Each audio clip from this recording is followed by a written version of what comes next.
Good afternoon, welcome to life line. మెడ వెన్నెముక సమస్యలు, హోమియో చికిత్స ఈ అంశంపై చర్చను చేపట్టాం. చర్చలో పాల్గొనేందుకు ఇవాళ లైఫ్ లైన్లో మనతో ఉన్నారు హోమియో కేర్ ఇంటర్నేషనల్ నుంచి డాక్టర్ కవిత.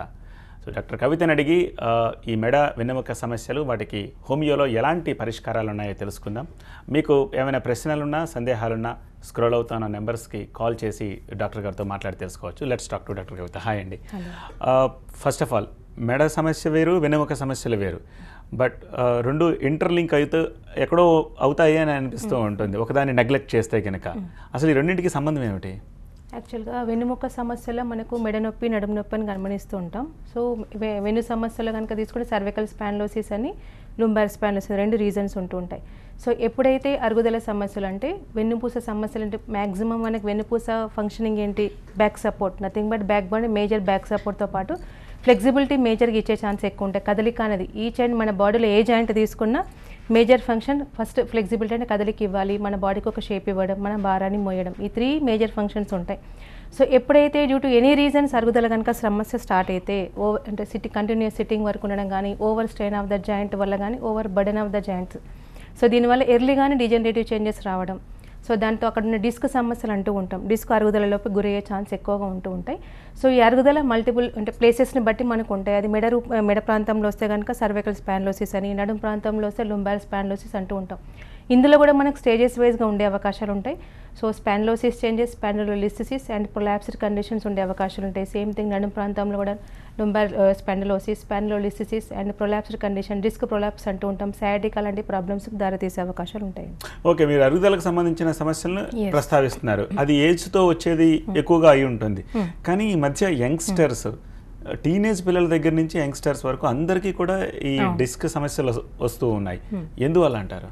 యాక్చువల్గా నవేడేస్ తీసుకునే ఆహారాన్ని బట్టి కూడా ఉంటుంది. సో మేజర్గా మనకు బోన్స్ కానీ, డిస్క్ కానీ, హై రిచ్ ప్రోటీన్ కానీ, కాల్షియం రిచ్గా ఉండే ఛాన్సెస్ ఉంటాయి. ఎప్పుడైతే మనం తీసుకునే ఆహారం క్వాలిటీ ఉండదో, సో క్వాంటిటేటివ్ ఉన్నా క్వాలిటీ లేకపోవడం వల్ల వైటమిన్ డి డెఫిషియన్సీ, క్లోజ్ రూమ్స్లో ఎక్కువ వర్క్ చేయడం, physical inactivity and severe calcium deficiency, దాంతోపాటు నవేడేస్ ఎర్లీ ఏజ్లోనే మనకి ఎక్కువ థైరాయిడ్ లాంటి సమస్యలు ఎక్కువ గమనించడం అండ్ ఒబెసిటీ వల్ల ఓవర్ బర్డెన్ అవ్వడం, ఇలాంటి ఫిజికల్ ఇన్యాక్టివిటీ ఉండడంతో పాటు మెంటల్లీ స్ట్రెస్ లెవెల్స్ పెరుగుతున్నాయి. That is the one of the reason.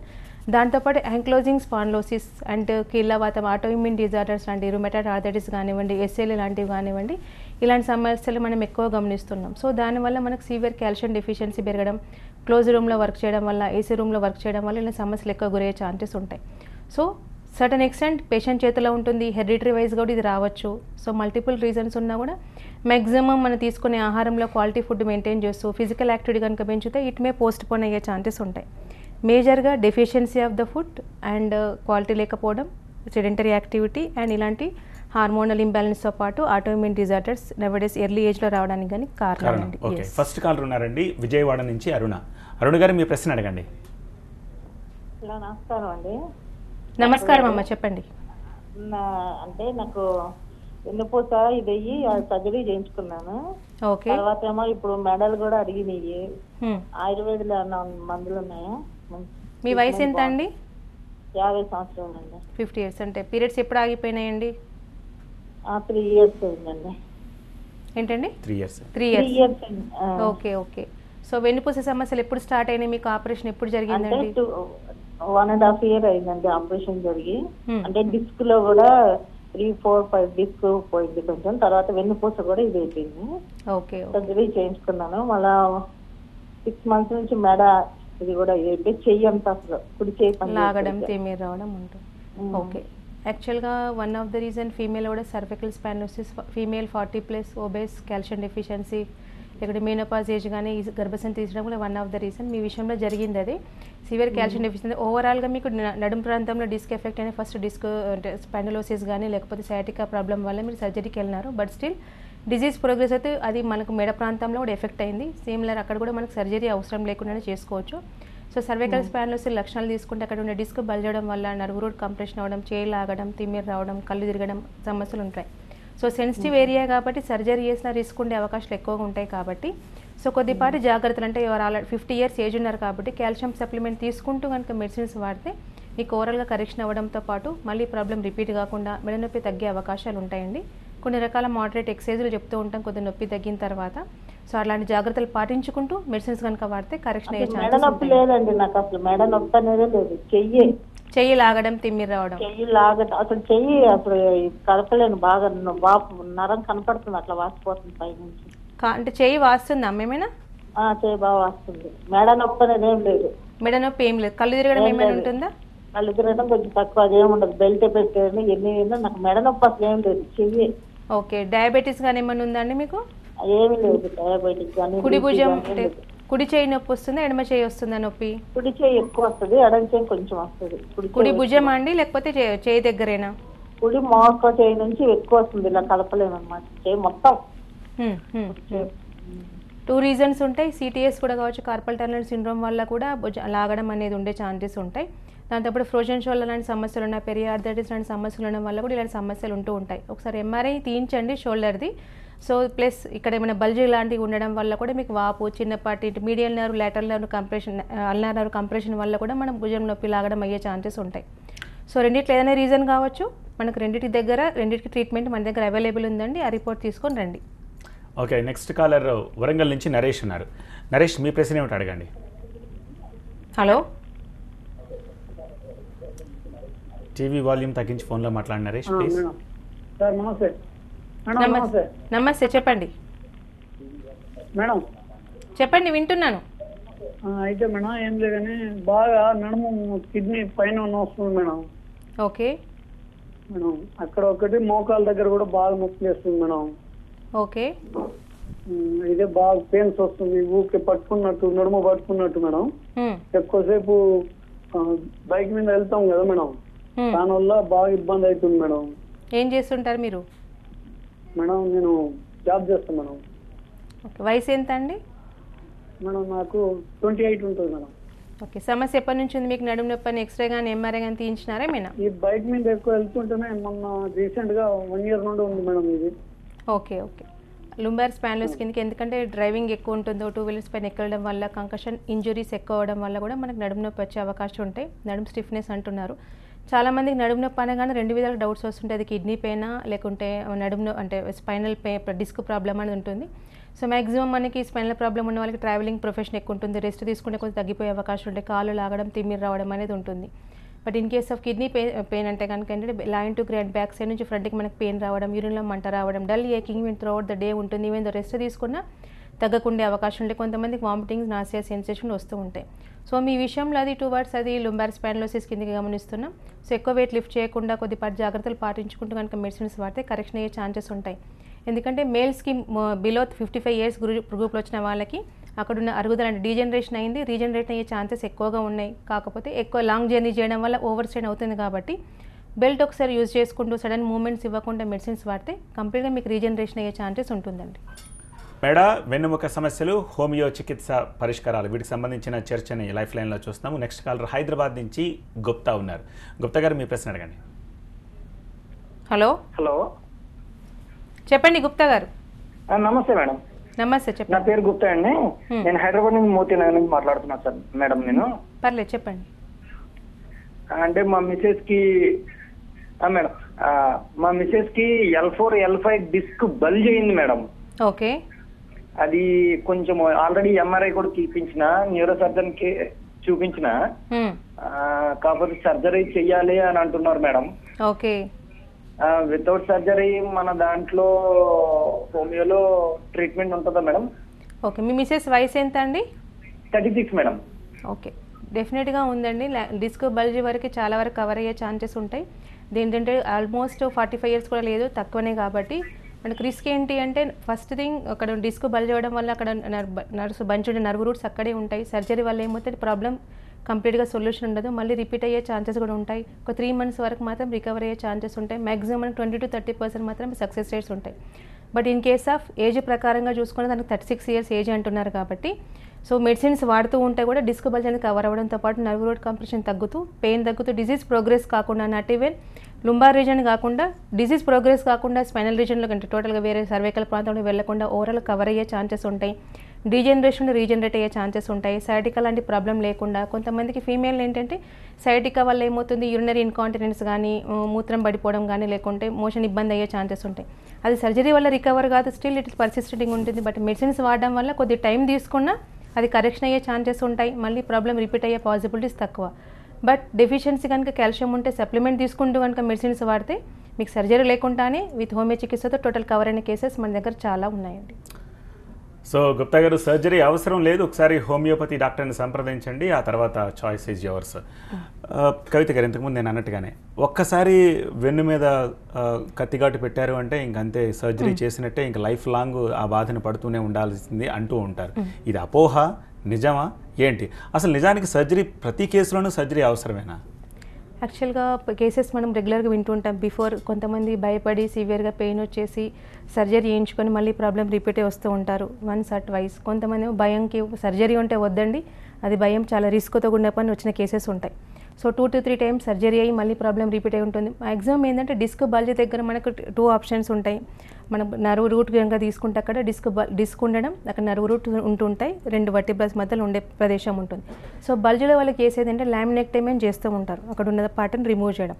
But it will come again, basic reason అరుగుదల, మనం దాన్ని తగ్గించుకోవాలి. ఇప్పుడు అరుగుదలను మనం ఆపేస్తే ఏమవుతుంది అంటే ఫర్దర్ డిసీజ్ ప్రోగ్రెస్ కాకుండా ఉండడం, problem will be repaired, nothing but correction అయ్యే ఛాన్సెస్ ఉంటాయి. బట్ ఇప్పుడు ఆ caller, particular caller 36 years of age, వాళ్ళకి అరుగుదల సమస్య అక్కడ ఉత్పన్నమయ్యే అవకాశం ఉందా, లేకపోతే బల్జే ప్రధానమైన కారణం? Bulge is nothing but due to degenerative changes వల్ల బల్జ్ ఉంటుంది కాబట్టి ఇప్పుడు ఆ కేసుకి వాళ్ళు చేసేది ఏంటంటే లామినేట్, అక్కడ బల్జ్ ఏందని కట్ చేస్తారు. But it will come back again with in 3 months కాకపోవచ్చు, 6 months కానీ 7 months కానీ మళ్ళీ ప్రాబ్లం రిపీట్ అయ్యే ఛాన్సెస్ ఉంటాయి. సో సక్సెస్ అన్సక్సెస్ రెండు చూసుకుంటే సక్సెస్ అయినా కూడా సర్జరీ ఈవెన్ దో సక్సెస్ అయినా 3 to 6 monthsలో మళ్ళీ ప్రాబ్లం రిపీట్ అవుతుంది. కొంతమందికి ఇన్కాంటినెన్స్ కానీ మజిల్ ప్యారసిస్ లాంటి కండిషన్స్ ఉంటాయి, అవి రికవరీ కాకుండా స్టిల్ అవి పర్సిస్టింగ్ అయిన ఛాన్సెస్ కూడా ఉంటాయి. మళ్ళీ ఒకసారైనా కూడా దే విల్ 1 year తర్వాత ఇంకో ప్లేస్లో కూడా వచ్చే ఛాన్సెస్ కూడా ఉంటాయి. ఇప్పుడు L4 L5 ఉంది కదా అని చేయించుకున్నాం, బట్ L3 L1 దగ్గర రావచ్చు, సర్వైకల్ రీజన్లో కూడా రావచ్చు. So surgery is limited to that particular part even though success అయినా కూడా. But in case of treatment కనుక తీసుకుంటే మనకి ఇచ్చే విధానం ట్రీట్మెంట్లో తేడా ఉంటుంది, కన్సల్ట్ ప్రిస్క్రిప్షన్ కాబట్టి. సో లుంబార్ రీజన్ కని కాకుండా టోటల్ స్పైన్స్కి మనం అరుగుదల మేజర్ సిమ్టమ్స్ కాబట్టి మనకు అరుగుదలకు మందులు ఇస్తాం. ఓవరాల్గా రోగం ముదరకుండా డిజీజ్ ప్రోగ్రెస్ కాదు, వచ్చిందని రికవరీ అవ్వడంతో పాటు నాట్ ఈవెన్ L4 L5 కాకుండా L1 L3 అండ్ సర్వైకల్ రీజన్లో కూడా ఈ ప్రాబ్లం మళ్ళీ రిపీట్ కాకుండా రెక్టిఫై అయ్యే ఛాన్సెస్ మెడిసిన్స్కి ఉన్నాయి. సో ఇచ్చే కరెక్ట్ ప్రొసీజర్ కనుక ట్రీట్మెంట్ ఇస్తే మనకు maximum 80 to 90% of cases surgery లేకుండానే ఉంటాయి. బట్ కొన్ని ఎమర్జెన్సీ కండిషన్స్ ఉంటాయి, ఈవెన్ దో సర్జరీ కూడా వాళ్ళు కూడా అవాయిడ్ చేయమని చెప్తుంటారు. ఇప్పుడు డయాబెటీస్ ఉండి, హైపర్ టెన్షన్ ఉండి వాళ్ళకు స్టిల్ సర్జికల్ ప్రివెన్షన్కి వెళ్ళాల్సిన అవసరం వస్తుంది. అలాంటి కేసెస్ కూడా లోపలికి వెళ్ళగానే ఇన్సులిన్లోకి డిపెండెన్సీ కేసెస్ ఎక్కువ ఉంటుంటాయి. సో అలాంటి కేసెస్ కూడా మనకి ఇన్సులిన్లోకి వెళ్ళకుండా అన్కంట్రోల్ డయాబెటీస్ కంట్రోల్ చేసుకుంటూ కనుక మెడిసిన్స్ వాడితే రికవరీ అయిన కేసెస్ చాలా ఉన్నాయి. సో మీరు చెప్పేదాన్ని బట్టి చూస్తుంటే ఏదైనా అన్ఈవెన్ అంటే యాక్సిడెంట్స్ అయ్యి స్పైన్ ఇరిగిపోయి అలాంటి కండిషన్స్ మాత్రమే emergency needed, otherwise maximum 80 to 90% it will be covered with medicines it self. Maximum cover అయ్యే ఛాన్సెస్ కవర్ అవుతుంది, రికవర్ అయ్యే ఛాన్సెస్ కూడా ఉంటుంది, రిపీటెడ్గా ఉండదు. కాకపోతే పెయిన్ కిల్లర్ మనకి ఇన్స్టాంట్ రిలీఫ్ ఉంటుంది. సో ఈ బాధను భరించలేను కదా అని కొంతమంది వెళ్తూ ఉంటారు, బట్ దాని తర్వాత అయిపోయి వచ్చిన కేసెస్ కూడా చాలా ఉంటుంటాయి మన దగ్గర. అప్పుడు ఎమర్జెన్సీలో చేయించుకున్నాను, బట్ స్టిల్ దాన్ని బట్టి ఇంకా ప్రాబ్లం పెరిగిందే కానీ తగ్గలేదని అంటూ ఉంటారు. అంటే సో ప్రతి సిస్టమ్కి there will be some limitations, but ప్రతి దానికి మనము తొందరపడి సర్జరీకి వెళ్ళొద్దు. But if that is the case necessary ఉంటే వెళ్ళొచ్చు, తప్పదు. బట్ 90% ఆఫ్ సర్జరీ అని చెప్పిన కేసెస్ మనం అవాయిడ్ చేసి నార్మల్గా నడుస్తూ పెయిన్ తగ్గి కొన్ని ఇయర్స్ వరకు ఎలాంటి ఇబ్బందులు లేకుండా ఉన్న కేసెస్ ఉన్నాయండి. ఓకే, సో సెకండ్ ఒపీనియన్ ఎప్పుడు కూడా మస్ట్ అంటారు. కంపల్సరీ. Okay fine. చాలా మంది callers L4 L5 are L5 S1 సంబంధించిన సమస్యలను అడుగుతుంటారు. మీరు ఇంతకుముందు ప్రస్తావించిన L1 L3 గురించి పెద్దగా అడగరు. ఎందుకని ఆ L4 L5 అండ్ S1 దగ్గరే సమస్య ఎక్కువ ఉత్పన్నం అవుతూ ఉంటుంది? యాక్చువల్గా మనకు లుంబార్ రీజన్లో 5 వర్టిబ్రేస్ ఉంటాయి, L1 L2 L3 L4 L5 and S ఉంటుంది. సో మనకు బ్యాక్ ఎండ్ నుంచి మనకు అక్కడే సైటిక్ నర్వ్ అనేది డివైడ్ అయ్యే ఛాన్సెస్ ఉంటాయి. ఎట్ ద సేమ్ టైం మనకు సిట్టింగ్లో కూర్చుంటే కూడా బర్డన్ అనేది లోయర్ పార్ట్లో ఎక్కువ పడే అవకాశాలు ఎక్కువగా ఉంటాయి. కాబట్టి మరి ప్లస్ ఏదో మనం వెయిట్ లిఫ్ట్ చేసినా కూడా ఓవర్ బర్డన్ అనేది ఆ పర్టికులర్ 3 రూట్స్నే ఎక్కువ ఎఫెక్ట్ అయ్యే ఛాన్సెస్ ఉంటాయి. సో కాబట్టి సైటిక్ ప్రాబ్లం రావడం, లుంబార్ స్పాండిలోసిస్ రావడం అనేది ఎక్కువగా మనం L4 L5 బల్జింగ్ని ఎక్కువ గమనించే అవకాశాలు ఉంటాయండి. Okay, so once operate compulsory అని చెప్పి లేకపోతే సెకండ్ ఒపీనియన్కి వెళ్ళక తెలియక ఒకవేళ సర్జరీకి వెళ్ళిపోయినా తిరిగి మళ్ళీ అది రికరెన్స్ వచ్చే అవకాశం ఉంది అని అంటున్నారు. కాబట్టి అలాంటి కేసెస్ ఒకవేళ మళ్ళీ తిరిగి వచ్చి హోమియోపతిలో ఒక కాన్స్టిట్యూషనల్ థెరపీలోకి వెళ్తే వాళ్ళకు రికవరీ ఛాన్సెస్ ఎలా ఉంటాయి? కేసెస్ ఉన్నాయండి, కాకపోతే 2 types ఆఫ్ ట్రీట్మెంట్స్ ఉంటాయి సర్జరీలో. మనకి లామినెక్టమీ కేసెస్ మనకి మ్యాక్సిమం మళ్ళీ రిపీట్ కాకుండా సక్సెస్ అయిన కేసెస్ చాలా ఉన్నాయి. బట్ చాలామంది అక్కడ రీప్లేస్మెంట్ ఆఫ్ మెటల్స్ అవి చేస్తూ ఉంటారు. సో అలాంటి కేసెస్ మనకు స్కోప్ ఉండదు. ఎందుకంటే కంప్లీట్లీ రీప్లేస్డ్ అన్నట్టు ఆ ప్లేస్లో మనం రీగ్రోత్ చేయించడం చాలా కష్టం. బట్ లామినెక్టమీ లాంటి కేసెస్లో మనకు చాలా వరకు రికరెన్స్ వచ్చేసి రికవర్ అయిన కేసెస్ ఉన్నాయి. ఎట్ ద సేమ్ టైం ఆ ప్లేస్లో కాకుండా మళ్ళీ పేషెంట్ ఆ ప్లేస్లో చేయించుకున్నారు అని కొద్ది పైకి మళ్ళీ వచ్చిందని అన్న కేసెస్ కూడా ఉంటాయి. సో 2-3 ప్లేసెస్లో కూడా ఉంటాయి. ఇప్పుడు సర్వైకల్ రీజన్లో 4-5 ప్లేసెస్ ఎఫెక్ట్ అయిపోయి లుంబార్ రీజన్లో 2-3 ప్లేసెస్ ఎఫెక్ట్ అయినా అది కమర్షియల్ కానివ్వండి, పేషెంట్ కూడా ఇబ్బంది గురయ్యే ఛాన్సెస్ ఉంటాయి. ఒక సింగిల్ పార్ట్ కూడా సర్జరీ చేయించుకునే ఛాన్సెస్ కూడా ఉంటాయి. సో మల్టిపుల్ లెవెల్స్లో ఒకటేసారి సర్జరీ కూడా రిస్క్ అయ్యే ఛాన్సెస్ కూడా ఉంటాయి. సో అలాంటి చేయని కేసెస్ కూడా మన దగ్గర టోటల్ స్పైన్ రికవర్ అయిన కేసెస్ కూడా చాలా ఉన్నాయి. రిపిటేషన్ లేకుండానే వాళ్ళు నార్మల్ యాక్టివిటీ చేసుకుంటూ ఉంటారు. కాకపోతే ఏంటంటే ఈవెన్ ద సర్జరీ అయినా సర్జరీ చేయించుకోకుండా management part is very much important to those people. ఎదుక బరువు మోయడం కానివ్వండి, కింద కూర్చోవడం కానీ, ఓవర్ వెయిట్ లిఫ్టింగ్ కానీ, ఓవర్ బర్డెన్ కానీ, సడన్ మూవ్మెంట్స్ కానీ ఇవ్వకుండా కొద్దిపాటి జాగ్రత్తలు పాటించుకుంటూ మందులే వాడితే వాళ్ళకి రికవర్ కూడా ఫాస్ట్గా అయ్యే ఛాన్సెస్ ఉంటాయి.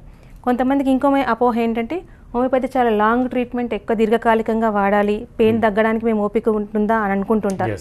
But that is not the way. ఇప్పుడు పెయిన్ రిలీఫ్ అనేది మెడిసిన్స్ వాడుతుంటే ఉంటుంది, బట్ రికవరీకి it will take time. But డైరెక్ట్గా ఎవరైతే తొందరగా అప్రోచ్ గారు 2 years సఫర్ అయిపోయి 3 years సఫర్ అయిపోయి ఆల్మోస్ట్ మరి సర్జరీ అయిన తర్వాత మళ్ళీ కాంప్లికేషన్స్ వచ్చి సయాటికా వచ్చి రిపీట్ అయినాక అప్రోచ్ అవుతుంటాయి. అలాంటి కేసెస్ టైం పట్టే ఛాన్సెస్ ఉంటాయి. బట్ ఎప్పుడైతే ఇనీషియల్గానే ఫ్యూ మంత్స్లోనే వచ్చిన వాళ్ళకి ఎక్కువ డ్యూరేషన్ అవసరం లేకుండానే మీకు నొప్పి తగ్గుతూ ఫాస్ట్గా రికవర్ అయ్యే ఛాన్సెస్ కూడా ఉంటాయి. పెయిన్ కిల్లర్ అంతా ఫాస్ట్గా పని చేయకుండా దానిలాగా డ్యామేజ్ చేయకుండా మీకు గ్రాడ్యువల్ ఇంప్రూవ్మెంట్, రిపేరింగ్ ఏ విధంగా అవుతుందో 5%, 10%, 20% ఇంప్రూవ్మెంట్తో పాటు ఓవరాల్ కరెక్షన్ అనే కేసెస్ కూడా ఎక్కువగా ఉన్నాయండి. ఓకే, నెక్స్ట్ కాలర్ ప్రకాశం జిల్లా నుంచి సురేష్ ఉన్నారు. సురేష్, మీ ప్రశ్న అడగండి. నమస్తే మేడం. నమస్తే సార్, చెప్పండి. మేడం నాకు దాదాపు 3 years అయింది మేడం బ్యాక్ పెయిన్ వచ్చి. ఓకే. నేను కార్పెంటర్ వర్క్ చేస్తాను మేడం. ఓకే. కానీ నేను వర్క్ చేయను మేడం, చేయించుకుంటాను. కాకపోతే నేను బైక్ మీద ఎక్కువ లాంగ్ డ్రైవింగ్ ఎక్కువ చేశాను మేడం. ఓకే. దాదాపు 20 years 15 years అట్లా చేశాను మేడం. తర్వాత ఏమైందంటే నాకు 3 years బ్యాక్ బాగా పెయిన్ వచ్చింది మేడం. బాగా అంటే L4 నేను MRI తీపించాను. L4, L5, S1 దగ్గర డిస్క్ బల్జ్, నర్వ్ కంప్రెషన్ అని వచ్చింది మేడం. ఇంకొక ప్రాబ్లం ఏదో ఒకటి వచ్చింది మేడం. అది నాకు అంటే రిపోర్ట్ పోయింది, చూడలేదు, గుర్తులేదు. ఓకే. ఓకే. నేను లోకల్గా హోమియో వాడాను మేడం. ఓకే. కొంతకాలం వాడాను మేడం, ఒక 6 నెలలు అట్లా 8 నెలలు అట్లా వాడాను. కొంత బెటర్ అనిపించింది. వెయిట్ పెరిగాను మేడం, ఒక 10 kgs. నేను నా ఏజ్ వచ్చేసి 50 years మేడం. ఓకే. నేను 5'9" ఉంటా మేడం హైట్. ఒక 10 kgs ఎక్స్ట్రా ఉన్నా మేడం. ఈ మధ్య ఏంటంటే మేడం అది వాడతా ఈ 3 years లో అప్పుడప్పుడు కొంచెం గ్యాప్ ఇస్తా హోమియో వాడాను మేడం. మొన్న ఒక 5 months బ్యాక్ వచ్చేసి ఈ ఆయుర్వేదం వాడాను మేడం. ఒక మంత్ కుక్క మహేష్ బాబు గారి దగ్గర వాడాను. కానీ ఎలాంటి రిపోర్ట్స్ ఏమి చూడకుండా ఇచ్చేసాడు మేడం. ఇచ్చేసాను, వాడేసాను. కానీ ఏం ఎలాంటి దానికుండా ఏం నాకేం ఇది జరగలేదు మేడం. తర్వాత మళ్ళీ నేను తీసుకున్నాను మేడం, వేరే ఒంగోలులో వేరే మేడం దగ్గర తీసుకున్నాను. అది ఒక 2-3 months వాడాను మేడం. కానీ ఏంటంటే మేడం తర్వాత ఇది కొంతకాలం ఒక 5-6 months, ఒక 8 months బ్యాక్ ఈ తుంటి భాగంలో సైడ్ ఇట్లా తిరిగి పడుకున్నప్పుడు ఆ తుంటి భాగాలు ఎక్కువ నొప్పులు వచ్చినాయి మేడం. ఈ పైన ఇది ఫస్ట్ లో నాకు వచ్చినప్పుడు ఈ మెడ భాగము, చేతులు, మొత్తం కాళ్ళు నొప్పిగా ఉండేవి. అట్లా వచ్చి బాగా జాలు, మంట, సూదులతో వచ్చినట్లా ఉండేది మేడం. కానీ ఇవన్నీ కొంచెం వాడిన తర్వాత అవన్నీ కొంత 90% తగ్గినాయి మేడం. లాస్ట్ ఏంటంటే మేడం ఇప్పుడు మిగిలింది ఏంటంటే ఈ తుంటి భాగంలో ఈ నొప్పులు రావడం ఒకటి, ఈ లాస్ట్ డిస్క్ బల్జ్ డిస్క్ దగ్గర టైట్నెస్ వచ్చింది మేడం. టైట్ అవుతుందని నాకు డౌట్. ఓకే. యాక్చువల్గా నయం అవుతుందండి. మీకు లుంబార్ స్పైనలోసిస్ ఉంది, సర్వికల్ స్పైనలోసిస్ వస్తుంది. సో వెయిట్ పెరగడానికి రీజన్ ఒకసారి థైరాయిడ్ కూడా చెకప్ చేయించుకోండి. మనకు చాలామందికి ఏంటంటే calcium deficiency, indirect thyroid reason కూడా కావచ్చు, బరువు పెరుగుతూ ఉంటుంటారు. అది ఒకసారి రూల్ అవుట్ చేయండి. టోటల్గా స్పైన్ పెరిగింది, ఎఫెక్ట్ అయింది. ఇప్పుడు లుంబార్ నుంచి తుంటి ప్లస్ మెడ కూడా లాగడం, తిమ్మిరవడం, మంటలు వస్తుంది, సయాటికాకి దారి తీసింది. సో మన దగ్గర బయట కంటే కూడా హోమియో కేర్లో అప్రోచ్ డిఫరెంట్గా ఉంటుంది. GCS థెరపీలో ఉంటుంది కాబట్టి క్వాలిటీ పరంగా మెడిసిన్స్తో పాటు కరెక్షన్ టోటల్ స్పైన్ అయ్యే ఛాన్సెస్ ఉంటాయి. సో దాంతోపాటు బెనిఫిట్స్ ఏంటి అంటే వెయిట్ రిడక్షన్ అవుతారు, at the same time problem తగ్గుతుంది, మళ్ళీ రిపిటేషన్ లేకుండా ఉండే అవకాశాలు ఉంటాయి. అప్పుడు కొద్దిపాటు జాగ్రత్తలు వాడుతూ ఉంటే కనుక ఓవరాల్ కరెక్షన్ అయ్యే ఛాన్సెస్ ఉంటాయి. మీకు సర్జరీ లేకుండానే టోటల్ మెడ నొప్పి, నడుము నొప్పి, ఇంకా గ్రాడ్యువల్గా వెయిట్ రిడక్షన్ కూడా అయ్యే ఛాన్సెస్ ఉంటాయి. బట్ ఒకసారి థైరాయిడ్ కూడా చేయించుకోండి. 10 kgs పెరిగినారు అంటే అది డ్రాస్టికల్లీ సమ్ హార్మోన్ ఇంబ్యాలెన్స్ వలన అయ్యే అవకాశాలు ఉంటాయి కాబట్టి అది ఒకసారి రూల్ అవుట్ చేయండి. దాని తట్టు కూడా అప్రోచ్ అయితే టోటల్ కరెక్షన్ చేసుకోవచ్చు. Okay. So 20 years bike driving చేశాను, అందువల్ల వచ్చిందంటున్నారు. హైదరాబాద్ లాంటి రోడ్ల మీద 2 ఏళ్ళు డ్రైవ్ చేసిన వాళ్ళు కూడా సమస్యలు ఉత్పన్నం అవుతూ ఉంటాయి. సో బైక్ రైడింగ్ చేసినప్పుడు కూర్చుని ఉద్యోగాలు చేసేటప్పుడు, లేకపోతే ఇప్పుడు ఆయన కార్పెంటరీ అన్నారు, ఆయన కూడా కింద కూర్చొని చేయాల్సి రావచ్చు, అలా ఉండాల్సి వచ్చినప్పుడు, లేకపోతే మహిళలకు ఏదైనా కూర్చుని పని చేయాల్సి వచ్చినప్పుడు ఈ పోస్చర్స్ ఎలా ఉండాలి, లైఫ్ స్టైల్ ఎలా ఉండాలి, దీనికి సంబంధించి చెప్పండి. ఓకే, సో లైఫ్ స్టైల్ డిజార్డర్స్లో మ్యాక్సిమం వచ్చేది మనకు మెడ నొప్పి, నడుము నొప్పిలో కనిపించే అవకాశాలు ఉంటాయి. సో వర్క్ని అయితే వీ కాంట్ అవాయిడ్. ఇప్పుడు మనకు ఫుడ్ చేసే ప్రొఫెషన్, ఇచ్చే ప్రొఫెషన్ అదే కాబట్టి వీ కాంట్ అవాయిడ్. బట్ కాకపోతే కొద్దిపాటి జాగ్రత్తలు తీసుకుంటూ ఎరెక్ట్ పోస్చర్లో కూర్చుంటూ మ్యాక్సిమం సడన్గా బెండింగ్ కానివ్వండి, సడన్గా కూర్చోవడం కానీ, సడన్గా లెగడం కానీ చేయకుండా, సో అబ్నార్మల్ పోస్చర్లో వెయిట్ లిఫ్టింగ్ చేయకుండా ఉండాలి.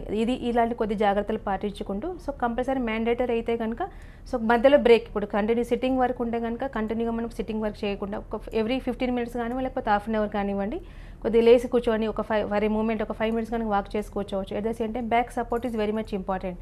సో మనకు చాలా మందికి ఏంటంటే బ్యాక్ సపోర్ట్ తీసుకునే చైర్స్ లాంటివి సపోర్ట్ తీసుకుంటూ కనుక ఉన్న వల్ల సర్టెన్ ఎక్స్టెంట్ మనం ఇది అవాయిడ్ చేయొచ్చు. సో ఇప్పుడు డిజీజ్ టెండెన్సీ కనుక ఉంటే వీ కాంట్ అవాయిడ్, బట్ కొద్దిపాటి జాగ్రత్తలు పాటించడం వల్ల ఏమవుతుందంటే we may post phone. At the same time ఈ లైఫ్ ప్యాటర్న్లోకి చాలా మందికి హ్యాబిట్స్ కూడా కొద్దిగా చేంజ్ చేసుకుంటే బెటర్. సో అంటే ఆల్కహాలిజం ఎక్కువ తీసుకోవడం వల్ల కూడా మనకు కొలెస్ట్రాల్ ఎక్కువ పెరిగేసి వెయిట్ గెయినింగ్ అయ్యే ఛాన్స్ ఎక్కువ ఉంటారు. So physical activities at next పెంచుకుంటే, అంటే సెడెంటరీ యాక్టివిటీ కూడా one of the major reason కాబట్టి, అట్లానే ఓవర్ నైట్ ఒకటే రోజు జిమ్లో జాయిన్ అవ్వడానికి కాదు. సో ఫిజికల్ యాక్టివిటీ కొద్దిగా పెంచుకుంటే శారీరక శ్రమ వల్ల బాడీ మూవ్మెంట్ ఇవ్వడం వల్ల ఏమవుతుంటే ఫ్లెక్సిబిలిటీ పెరగడం, మజిల్ స్ట్రెచింగ్ ఎక్సర్సైజ్ చేయడం వల్ల ఏమవుతుంది సర్క్యులేషన్ పెరగడం వల్ల డిజీజ్ ప్రోగ్రెస్ కాదు ఒకళ్ళు రాకుండా కూడా మన ప్రివెంటివ్ ఆస్పెక్ట్లో మ్యాక్సిమం ఈ ప్రాబ్లం రెక్టిఫై చేసుకోవచ్చు. అండ్ మన చేతుల్లో ఉంది ఏంటి, డైటరీ డెఫిషియన్సీ కూడా వన్ ఆఫ్ ద రీజన్ కాబట్టి healthy diet you need to maintain. ఇప్పుడు ఫీమేల్లో 40 క్రాస్ అవుతుంది అనగానే కాల్షియం సప్లిమెంటేషన్ ఇద్దరు ఫుడ్ రూపంలో కానివ్వండి, లేకపోతే ట్యాబ్లెట్స్ రూపంలో కానీ తీసుకోవడం వల్ల ఏమవుతుందంటే ఈ ప్రాబ్లం మనం రాకుండా ఒకవేళ వచ్చినా కూడా ఎర్లీగానే తగ్గించుకునే అవకాశాలు ఉంటాయండి. ఓకే, ఎన్నో వైద్య విధానాల్లాగా హోమియోపతిలో there are so many institutions, అందులో ఒకటి మీ homeo care international. So approach ఎలా ఉంటుంది ట్రీట్మెంట్లో భాగంగా? ఓకే, సో మన దగ్గర అప్రోచ్ డిఫరెంట్ ఉంది, ఇచ్చే క్వాలిటీ ఆఫ్ మెడిసిన్ డిఫరెంట్గా ఉంటుంది. ఇప్పుడు నడుము నొప్పి అనగానే చాలామంది అంటే in general other system to మన సిస్టమ్ కంపేర్ చేసుకుంటే ఓన్లీ మనకి పెయిన్ కిల్లర్స్ ఆ సప్లిమెంటేషన్ రూపంలో ఉంటూ ఉంటాయి. బట్ యాజ్ సచ్ మన దగ్గర కాన్స్టిట్యూట్ థెరపీ అంటే ఈవెన్ ట్విన్ బ్రదర్స్ వచ్చినా, ట్విన్ సిస్టర్స్ వచ్చినా పాస్ట్ హిస్టరీ అనేది తీసుకోవడం వెరీ మచ్ ఇంపార్టెంట్. కాన్స్టిట్యూషన్ పరంగా అంటే nothing but patient profession wise అంటే physically problems anything is there on report. దాంతోపాటు సో మానసిక లక్షణాలు, శారీరక లక్షణాలు along with life style ప్యాటర్న్ని patient ఉన్న ప్రజెంట్ సిచ్యువేషన్కి మనకు కోరిలేట్ చేసుకుంటూ మెడిసిన్ ఇవ్వడం అనేది జరుగుతుంది. అంటే ఆ ప్రజెంట్ సిచ్యువేషన్కి పేషెంట్ రియాక్షన్ ఏ విధంగా ఉంది, అది సెన్సిటివ్ జోన్ ఉందా లేదా, అంటే ఆ లక్షణాలు తీసుకోవడం that is constitution or her constitution కాబట్టి success rate will be there. మనకి ఇచ్చే మెడిసిన్ జెనెటిక్ కాన్స్టిట్యూట్స్ మేము అంటుంటాం కాబట్టి జెనెటిక్ కోడ్ కానీ, జెనెటిక్ ఎక్స్ప్రెషన్లు కానీ, జన్యు సంబంధిత వ్యాధులు కూడా తగ్గిన కేసెస్ చాలా ఉన్నాయి. బట్ పర్టికులర్ డిజీజ్ని బట్టి పర్టికులర్ అప్రోచ్ ఉండే అవకాశాలు ఉంటాయి. డ్యూరేషన్ ఆఫ్ ద కోర్స్ కూడా మనం డిసైడ్ చేసే అవకాశాలు ఉంటాయి. So diet restriction as such మన సిస్టంలో ఏమీ లేవు. దట్టు మన దగ్గర అడ్వాన్స్ టెక్నాలజీ ఉంది కాబట్టి అండర్లైయింగ్ ప్రాబ్లంకి మాత్రమే మనకు డైట్ రిస్ట్రిక్షన్ ఉంటుంది. అదర్వైజ్ మన మెడిసిన్కి మాత్రం డైట్ రిస్ట్రిక్షన్ లేదు. Okay, I know it all depends, ఎంత ఎక్స్పెన్సెస్ అని అడిగితే కనుక ఇట్ ఆల్ డిపెండ్స్ అంటారు. బట్ ఆన్ యావరేజ్ ఇప్పుడు మనకు కాల్ చేసిన 3 కాలర్స్ని ఒకసారి దృష్టిలో పెట్టుకుంటే వాళ్ళ ట్రీట్మెంట్ విధానం ఎంత సమయం పడుతుంది, వాటికి ఎంత ఖర్చు ఆన్ యావరేజ్ అయ్యే అవకాశం ఉంది? Actually duration almost 2 years history కొంతమంది ఉన్నారు, 3 years హిస్టరీ కొంతమంది ఉన్నారు, కొంతమంది ఇంక్లూడింగ్ వెయిట్ కూడా అడుగుతుంటారు. సో దాన్ని బట్టి మనకి డిసైడ్ చేసుకునే అవకాశాలు ఉంటాయి. సో ఇప్పుడు ఫస్ట్ వచ్చిన కాలర్కి 6 months to 5, 7, 8 months తగ్గిపోయే ఛాన్సెస్ ఉంటాయి. బట్ సెకండ్ వచ్చిన కాలర్స్ని బట్టి మనకి 1 to 1.5 year రిక్వైర్మెంట్ ఉండే అవకాశాలు ఉంటాయి. సో డిపెండింగ్ అపాన్ సివియారిటీ ఇప్పుడు మనకి రిపోర్ట్ తీసుకున్న మల్టిపుల్ లెవెల్స్లో ఉంటే మనకి ఎక్కువ మెడిసిన్స్ అవకాశం ఉంటాయి కాబట్టి దాన్ని బట్టి మనకు డ్యూరేషన్ డిఫర్ అయ్యే అవకాశాలు ఉంటాయండి. What about expenses, I mean charges? So depending upon కేసుని బట్టి ఉండే అవకాశాలు ఉంటాయి. Okay, right, thank you so much అండి. Pleasure speaking to you. స్టూడియోకి వచ్చి మంచి విషయాలు తెలియజేసినందుకు. ఇది వాళ్ళ లైఫ్ లైన్. బ్రేక్ తర్వాత న్యూస్ బులెటిన్ ప్రసారం అవుతుంది. చూస్తూనే ఉండండి TV9.